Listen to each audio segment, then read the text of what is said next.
இன்றைய வாக்கு: உங்கள் கவலைகளை எல்லாம் அவரிடம் விட்டுவிடுங்கள், ஏனென்றால் அவர் உங்கள் மேல் கவலை கொண்டுள்ளார்.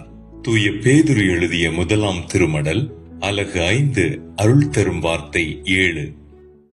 உன் வேண்டுதலை கேட்டேன். உன் பிள்ளையின் படிப்பு, வேலை வாய்ப்பு, அதிக வருமானம் கிடைத்து உன் கடன் சீக்கிரம் தீரவும், உன் நோய் குணமாகவும், உன் வீட்டில் அமைதியும் மகிழ்ச்சியும் உண்டாகும். உனக்காக கடவுளிடம் வேண்டிக் கொள்கிறேன். நிம்மதியாக இருப்பாயாக.